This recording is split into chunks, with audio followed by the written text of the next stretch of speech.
Base of ম্যাথমেটিক্সে তোমাদের সকলকে স্বাগত। আজকে আলোচনা করব ক্লাস 9 এর কোষে দেখি 12 যে জ্যামিতির শর্ট প্রশ্নগুলো আছে তা নিয়ে। আজকে অঙ্কটি আলোচনা হচ্ছে 21-এর 2 নম্বর। আর এখানকার শর্ট প্রশ্ন করার জন্য তোমাদের উপপাদ্য 23, 24, 25 এবং 26 করা উচিত। এটা নিয়ে আলোচনা আগে করেছি, কিন্তু এর আগেও বলেছি যে তোমাদের উপপাদ্যের সঙ্গে সঙ্গে কিছু এক্সট্রা উপপাদ্যও আছে। সেই এক্সট্রা উপপাদ্য যে সূত্রগুলো হয় সেগুলো কিন্তু তোমাদের শর্ট প্রশ্নতে কাজে লাগবে।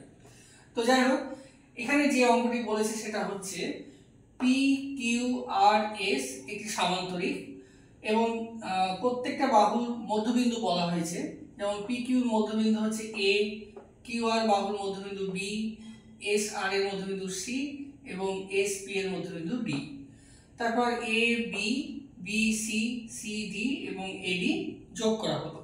তা যোগ করাতে এই যে চতুর্ভুজটা পেলাম, এই চতুর্ভুজের ক্ষেত্রফল জানতে চেয়েছে, কিন্তু এই চতুর্ভুজটা কিন্তু সামান্তরিকই হবে, অর্থাৎ এ বি সি ডি সামান্তরিকের ক্ষেত্রফল কত এটা জানতে চেয়েছে। আর প্রশ্নে বলা আছে এই পুরো সামান্তরিকটার, অর্থাৎ সামান্তরিক পি কিউ আর এস এর ক্ষেত্রফল হচ্ছে 36 বর্গ সেমি। 36 বর্গ সেমি। এখন বলা হচ্ছে যে এই ধরনেরই একটি এক্সট্রা উপপাদ্য তোমাদের অনুশীলনীতে আছে। সেখানে বলা হয়েছে যে কোনো সামান্তরিকের বাহুগুলির মধ্যবিন্দু যোগ করলে যে চতুর্ভুজটি পাওয়া যাবে সেই চতুর্ভুজটি একটি সামান্তরিক হবে। তাহলে আমরা এখানে যে চতুর্ভুজটি পেলাম সেটা অবশ্যই সামান্তরিক, সঙ্গে সঙ্গে বলতে পারবো। আবার ওই উপপাদ্যটি প্রমাণ করা হয়েছে যে এই সামান্তরিকের ক্ষেত্রফলটা হবে পুরো সামান্তরিকের ক্ষেত্রফলের অর্ধেক। এখন এই সূত্র তোমার মনে থাকবে। এখন এই সূত্রের সাহায্যে তোমরা এই অঙ্কের সমাধানটা করবে।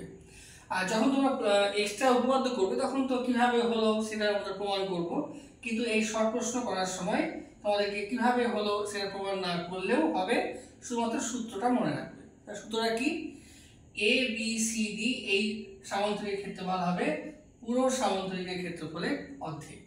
তাহলে আমরা বলতে পারি ত্রিভুজ না, সামান্তরিক এ বি সি ডি এর ক্ষেত্রফল হবে 1/2 সামান্তরিক পি কিউ আর এস এর ক্ষেত্রফল।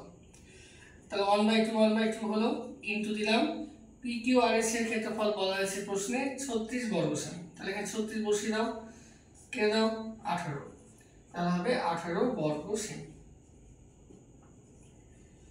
তো এই ছিল আজকের অঙ্ক। এরকম ধরনের অঙ্ক আগামী পর্বে আরো আলোচনা করবো। তোমরা দেখতে থাকো। Thank you.